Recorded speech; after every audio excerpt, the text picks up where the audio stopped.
हाय मित्रों, पिछले वीडियोस में हमने बात करी थी प्रबंध की परिभाषा के बारे में और आज हम बात करेंगे उसकी विशेषता के बारे में। प्रबंध की कितनी विशेषताएं हैं, कि क्या विशेषताएं, इसके लक्षण क्या है। मित्र, प्रबंध की विशेषता अगर ली जाए ना, तो सबसे पहली विशेषता अगर हम माने तो प्रबंध उद्देश्य प्रधान प्रक्रिया है। बोलिए, प्रबंध उद्देश्य प्रधान प्रक्रिया है। मतलब प्रत्येक संगठन, कोई भी संगठन हो जो अपने कार्य में कार्यरत है, कर रहा है, तो कोई ना कोई लक्ष्य लेकर चला है। और मजे की बात है कि सभी संगठनों के उद्देश्य अलग अलग होते हैं। एक स्कूल है, उसका उद्देश्य है कि अच्छी से ऊंचे गुणवत्ता के साथ पढ़ाई दी जा सके। एक कंपनी का उद्देश्य होता है कि अधिकतम लाभ, कम लागत और अच्छी वस्तु समाज तक पहुंचाया जा सके। तो प्रत्येक संगठन का अपना अपना कोई ना कोई उद्देश्य होता है। अब सवाल उठता है कि इन उद्देश्यों को प्राप्त करने में प्रबंध की क्या भूमिका है, क्योंकि ये प्रबंध उद्देश्य प्रधान प्रक्रिया है। इन उद्देश्यों को प्राप्त करने के लिए प्रबंध करता क्या है पता है? वो इन उद्देश्यों को प्राप्त करने के लिए जो सोर्सेस आपने एकत्रित किए हैं ना, जो साधन जिससे काम होना है, उनमें तालमेल फिट कर देता है। बस एकजुटता ले आता है, और एकजुटता जैसे लाता है तो सब समग्र शक्ति लग जाती है और संगठन का वह उद्देश्य पूरा हो जाता है। तो हुआ ना, संगठन उद्देश्य प्रधान प्रक्रिया। सभी संगठन के, सभी संस्था के उद्देश्य अलग अलग होते हैं कि नहीं होते? और तो और उस संस्था में काम करने वाले व्यक्तियों के भी उद्देश्य अलग अलग होते हैं। सभी अपने अपने व्यक्तिगत उद्देश्य से ही ना नौकरी करने जाते हैं भाई। कोई सोचता है मुझे अच्छी पदवी मिल जाए, कोई सोचता है मुझे अच्छा सैलरी मिल जाए, कोई सोचता है कि मुझे अच्छी सुविधाएं मिल जाए, है ना। पर उनकी ये व्यक्तिगत उद्देश्य तब पूरे होंगे ना जब किसी संगठन का जो मूल उद्देश्य वो पूरा हो जाए, कॉमन उद्देश्य। तो प्रबंध क्या कहता है कि भाई तुम सबको अपना अपना उद्देश्य पूरा करना है ना, तो चलो इस संस्था का, इस फर्म का, इस बिजनेस का, इस कंपनी का जो कॉमन उद्देश्य है वो चलो सब मिलकर पूरा कर दो। तो उनके बीच तालमेल फिट करता है और संस्था का उद्देश्य पूरा होता है तो व्यक्तियों का भी उद्देश्य स्वाभाविक रूप से पूरा हो जाता है। इसलिए प्रबंध क्या है? एक उद्देश्य प्रधान प्रक्रिया है। पहला, प्रबंध उद्देश्य प्रधान प्रक्रिया है, ये हो गया पहला। दूसरी विशेषता, प्रबंध सर्वव्यापक है। आज तक तो सुनने में आया था प्रभु सर्वव्यापक है, प्रबंध सर्वव्यापक है। ऐसा क्यों? अरे आप कोई भी संगठन ले लीजिए ना, कोई भी संस्था ले लीजिए, कोई भी कंपनी ले लीजिए, चाहे वो प्रॉफिट कमाने वाली संस्था हो या अलाभकारी संस्था हो, कोई एनजीओ हो, कोई ट्रस्ट हो, सबका कोई ना कोई तो उद्देश्य है। अब उद्देश्य को पूरा करने के लिए प्रबंधन तो चाहिए ही चाहिए। अगर यूं कहें कि अगर प्रबंधन को हटा दिया जाए, प्रबंध को हटा दिया जाए ना, तो उद्देश्य पूरा ही नहीं होगा। और प्रबंधन में क्या क्या है मैंने बताया था ना, कि पहले नियोजन करना पड़ता है। तो कोई भी संस्था हो, चाहे वो लाभकारी हो या अलाभकारी संस्था, नियोजन तो करे, प्लानिंग तो बनाएगा कि क्या करना है, कि कुछ करना ही नहीं करना है ना, तो नियोजन तो बनाएगा ही बनाएगा। दूसरा बोलिए, संगठन उसे जितने जिन काम से, जिसके लिए प्लानिंग उसने किया है, उसके लिए क्या करेगा? वो साधनों का एकत्रीकरण तो करेगा ही ना करेगा। अरे भाई, स्टाफ तो रखेगा ही ना रखेगा, उनको निर्देशित तो करेगा ही ना करेगा, समझाएगा ही ना, और उन पर कंट्रोल तो करेगा ही नहीं करेगा। ये जो प्रबंध के कार्य हैं तो करना ही पड़ेगा, चाहे वो गैर व्यापारिक संस्था हो या व्यापारिक संस्था हो। अरे घर के रसोई में भी यही संस्थाओं का काम होता है रे भाई, इन्हीं प्रबंधन का कार्य, इन्हीं क्रियाओं से गुजरना पड़ता है। इसलिए प्रबंध चाहे कोई भी संगठन हो, हर पल हर जगह सर्वव्यापक है, सब जगह मौजूद है। तो प्रबंध सर्वव्यापक है ना। परवासिव, अंग्रेजी में कहते हैं मैनेजमेंट इज परवासिव। इससे पहले क्या बताए थे? प्रबंध उद्देश्य प्रधान प्रक्रिया है, मतलब management is goal oriented process. Goal oriented process. तीसरा है प्रबंध बहुआयामी है। अरे इसके बड़े रूप हैं भाई। प्रबंध बहुआयामी, कई आयामों में काम करता है, कई डायमेंशन में काम करता है, मल्टी डायमेंशनल है। ये कैसे? जैसे प्रबंध में अगर मल्टी डायमेंशनल क्या है तो उसके 3 आयाम हैं। पहला, काम का प्रबंध, मैनेजमेंट ऑफ वर्क। मैनेजमेंट किसे करना पड़ता है? वर्क का। प्रत्येक संगठन कुछ काम करने के लिए ही स्थापित किया गया है। जैसे कि विद्यालय शिक्षा प्रदान करना है, अस्पताल में रोगियों का इलाज करना है ना, एक कारखाने में उत्पादन करना है। तो इनमें से कोई भी काम प्रबंध के बिना कुशलतापूर्वक हो ही नहीं सकता, सफलतापूर्वक हो ही नहीं सकता। तो पहले तो काम का प्रबंध, मैनेजमेंट ऑफ वर्क, ये हो गया प्रबंध जो बहुआयामी है उसका एक आयाम, काम का प्रबंध। और दूसरा आयाम है लोगों का प्रबंध, मैनेजमेंट ऑफ पीपुल। देख भाई, कोई भी संगठन चाहे कितना भी तकनीकी विकास कर ले, टेक्नोलॉजी ही अच्छे से अच्छे मशीनरीज वगैरह ले आए, पर आज भी प्रबंध का बड़ा मुख्य कार्य है लोगों से काम करवाना, getting things done from other peoples. लोगों से काम कराना आज भी काम वही है। और तकनीकी चाहे कितना भी विकास हो, बिना ह्यूमन बीइंग के तकनीक भी नहीं चल सकता। इसलिए लोगों का प्रबंधन करना बहुत ही आवश्यक है। और लोग भी अलग अलग व्यवहार के होते हैं। कभी कभी तो व्यक्तिगत रूप से प्रत्येक लोगों के रुचि और उनके व्यवहार, उनके बिहेवियर के साथ डील करना पड़ता है। और कभी कभी एक समूह में व्यक्तियों के साथ वर्क करना पड़ता है। इसलिए मैनेजमेंट का दूसरा आयाम है लोगों का प्रबंधन करना। पहला काम का प्रबंध और दूसरा लोगों का प्रबंध। और तीसरा है परिचालन का प्रबंध। परिचालन मतलब ऑपरेशंस, मतलब क्रियाएं, काम। कैसा क्रिया? उस काम को एग्जीक्यूट करने वाला क्रियाएं। देखिए, कोई भी संगठन जो अपना उद्देश्य प्राप्त करना चाहता है उन्हें कई क्रियाओं से गुजरना पड़ता है। अगर सीधा सीधी माने कोई उत्पादन का काम वाला ही है, कोई कारखाना ही है, तो उसे उत्पादन क्रिया करनी पड़ेगी, कच्चे माल खरीदने के लिए परचेज की क्रिया करनी पड़ेगी, उसे मार्केट में बेचने योग्य बनाने की क्रिया करनी पड़ेगी अर्थात, और उन्हें खरीदने के लिए वित्त, पैसे संबंधी क्रियाएं करनी पड़ेगी। फिर मार्केट में बेचना है तो सेलिंग संबंधी क्रिया करनी पड़ेगी, विक्रय संबंधी क्रिया करनी पड़ेगी। ये क्रियाएं करनी पड़ेगी ना। अच्छा, इन पूरे संस्था को चलाने के लिए पैसे तो आ गए, और उस पैसे जब आ गए तो उनका लेखांकन संबंधी क्रिया करनी पड़ेगी, अनुसंधान करना पड़ेगा, उनका डेवलपमेंट संबंधी काम करना पड़ेगा। तो ये सब सारा काम क्या है? परिचालन। तो इनमें भी मैनेजमेंट चाहिए, इसलिए परिचालन का प्रबंध। इन क्रियाओं को कुशलतापूर्वक, सफलतापूर्वक, प्रभावपूर्णता के साथ करने के लिए प्रबंध आवश्यक है। इसलिए प्रबंध बहुआयामी है। बहुआयामी है तो क्या कहेंगे हम लोग? काम का प्रबंध, लोगों का प्रबंध और परिचालन का प्रबंध। तो अभी तक हम लोग 3 विशेषता पढ़े। पहला क्या था? प्रबंध उद्देश्य प्रधान प्रक्रिया है। दूसरा क्या है? प्रबंध सर्वव्यापक है। और तीसरा क्या है? प्रबंध बहुआयामी है।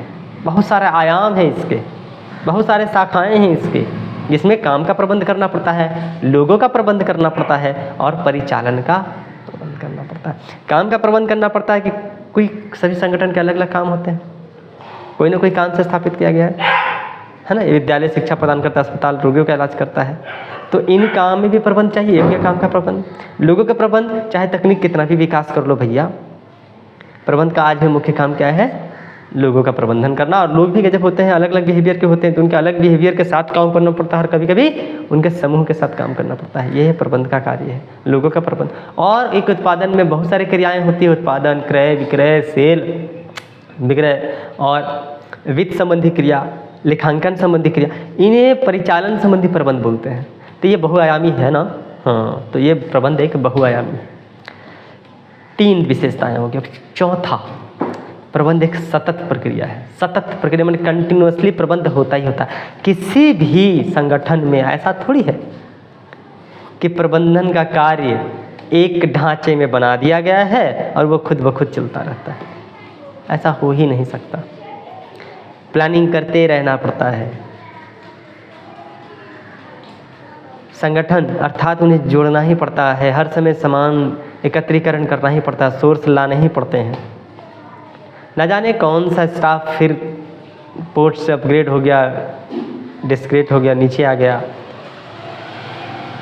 कौन सा पदच्युत हो गया, हट गया। ये कार्य भी होते रहना चाहिए, स्टाफिंग का काम होते रहना चाहिए, नियुक्तिकरण का काम होते रहना चाहिए, नौकरी देते रहना चाहिए पड़ता है। उन्हें निर्देशित हर समय करना पड़ता है, उनको मोटिवेट हर समय करना पड़ता है। उन पर नियंत्रण तो बिना अंकुश लगाए कोई काम होगा ही नहीं। तो ये सारे कार्य तो एक मैनेजर को करते रहना पड़ता है। इसलिए प्रबंध कोई ऐसा काम नहीं है कि एक बार कर दिया और हो गया। ये सतत है, कंटिन्यूसली करता है। तो चौथा काम है, प्रबंध एक सतत प्रक्रिया है, सदा होने वाली काम है, सतत प्रक्रिया है। किसी भी संगठन में ये सतत रूप से होता ही रहता है। तो प्रबंध एक सतत प्रक्रिया। पहला हो गया, प्रबंध एक उद्देश्य प्रधान प्रक्रिया है। दूसरा, प्रबंध सर्वव्यापक है। तीसरा, प्रबंध बहुआयामी है, जिसके 3 आयाम हैं, काम का प्रबंध, लोगों का प्रबंध और परिचालन का प्रबंध। और चौथा है, प्रबंध एक सतत प्रक्रिया हुआ।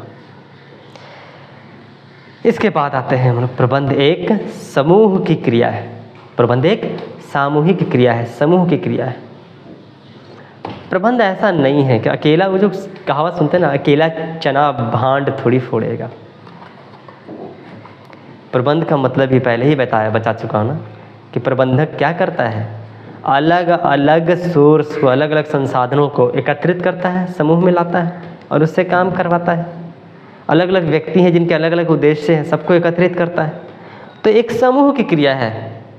और क्यों? संगठन में बहुत सारी क्रियाएं होती, जैसा भी हम पढ़े हम लोग, उत्पादन, क्रय, विक्रय, वित्त, लेखांकन, ऐसी क्रियाएं। तो इन क्रियाओं में एक व्यक्ति पूरा कर सकता है क्या? वही उत्पादन भी करे, वही विक्रय भी करे, वही क्रय भी करे, वही पैसे का लेन देन भी देखे, उसका लेखांकन भी करे, तो गड़बड़े है भैया। ये तो शक्तिमान चाहिए। तो अनेक व्यक्ति मिलकर ही पूरा करते हैं। इन सभी कार्यों को पूरा करने के लिए अनेक व्यक्ति चाहिए और सभी व्यक्तियों में तालमेल फिट करना पड़ता है भाई। समूह की क्रिया तो है ही और तालमेल भी फिट करना पड़ता है। तो संगठन को उद्देश्यपूर्वक चलाने के लिए, सफलतापूर्वक चलाने के लिए इन सभी क्रियाओं को करना आवश्यक, और इन सभी क्रिया एक व्यक्ति से हो नहीं सकता। इसके लिए कई व्यक्ति चाहिए और सभी व्यक्तियों को समूह में लेकर चलना ही तो प्रबंध का विशेषता है। इसलिए प्रबंध एक क्या है? समूह की क्रिया है प्रबंध। ये 5वां है भाई। चौथा, प्रबंध एक सतत प्रक्रिया थी, और तीसरा वही प्रबंध बहुआयामी, और दूसरा प्रबंध सर्वव्यापक है, और पहला प्रबंध उद्देश्य प्रधान प्रक्रिया है। छठा क्या है? प्रबंध एक गतिशील कार्य है। गतिशील कार्य कैसे है भाई? देखिए, कोई भी संगठन किसी न किसी समाज में स्थापित है, और समाज में को प्रभावित करने वाले कई घटक हैं, जैसे सामाजिक में आर्थिक, राजनीतिक, आज चुनाव है कल नहीं है, राजनीतिक बहुत सारे पहलू है, सरकारी, आज सरकार की नीति कुछ और है, इससे आपका बिजनेस प्रभावित हो जाता है तुरंत। धार्मिक, कोई भी त्यौहार आ जाए आपके बिजनेस की स्थिति बदल जाती है। आर्थिक नीति सरकार की अगर उलट पुलट गई तो आपकी बिजनेस बदल जाता है। राजनीतिक स्थिति में उथल पुथल आ जाए तो आपका व्यवसाय बदल जाता है। तो ये विभिन्न प्रकार के वातावरण में हमेशा बदलाव आते ही रहता है, और इन बदलावों के साथ एक मैनेजर को जूझना पड़ता है। तो जब इसमें बदलाव आता रहता है तो प्रबंधन के कार्य में भी बदलाव आता रहता है, क्योंकि संभालना तो है ना। उनके अनुसार उद्देश्य बनाने पड़ते हैं, उनके अनुसार नीतियाँ बनानी पड़ती है। जब इन वातावरण में परिवर्तन होता है तो प्रबंधन की क्रियाओं में भी परिवर्तन हो जाता है। अतः कह सकते हैं कि प्रबंध एक गतिशील कार्य है। ये डायनेमिक फंक्शन है, एक दिशा में कार्य करने वाला है नहीं, क्योंकि मैनेजमेंट लोगों के व्यवहार के साथ काम करता है, और वही लोग किसी व्यवसाय में काम करते हैं, व्यवहार परिवर्तित हो गया तो नीति बदल जाती है। कल को श्रमिक हड़ताल कर दिए, कल को श्रमिक कुछ डिमांड अलग कर दिए, उनकी नीति बदल गई, उनके कार्य करने का ढंग बदल गया, उनके साथ मैनेजमेंट को अपना उद्देश्य चेंज करना पड़ता है, तो उनके अनुसार नीतियाँ बनानी पड़ती है। समाज में बहुत सारे उथल पुथल होते रहते हैं, उसके अनुसार नीतियाँ बनानी पड़ती है। इसलिए प्रबंध एक गतिशील कार्य है, एक जैसा ऐसा कार्य नहीं कि जो कर दिए सो हो गया। ठीक है, फिर आगे आते हैं। प्रबंध जो है सबसे बड़ी एक विशेषता और है कि एक अदृश्य शक्ति है। आपने प्रबंध को कभी देखा है क्या? प्रबंध को एहसास किया जा सकता है। ये तो भगवत्ता के 2 गुण इसमें हो गए भाई। प्रबंध सर्वव्यापक है, जो कि हम लोग दूसरे नंबर में पढ़े थे, और एक अदृश्य शक्ति भी है। न ऊपर वाले को भी कहते हैं कि ये भी अदृश्य है और सर्वव्यापक है, कोने कण-कण में व्याप्त है। प्रबंध भी ऐसा है। प्रबंध एक अदृश्य शक्ति है। आप देख ही नहीं सकते प्रबंध, कैसे आप उसको टच नहीं कर सकते, छू नहीं सकते हैं, केवल महसूस करते हैं। आपको एहसास हो जाता है कि यहाँ प्रबंध अच्छा है या खराब है। एक ऐसी शक्ति जिसे देखा नहीं जा सकता। अगर किसी संगठन में काम बहुत ही उम्दा किस्म का हो गया, बहुत अच्छा लगा, तो क्या कहते हैं लोग? यहाँ प्रबंधन अच्छा है। आपने किसी संगठन में माल का ऑर्डर दिया और उस समय पर उचित मूल्य पर आपको मिल जाए, तो क्या बोलिएगा? यहाँ प्रबंधन बहुत अच्छा है।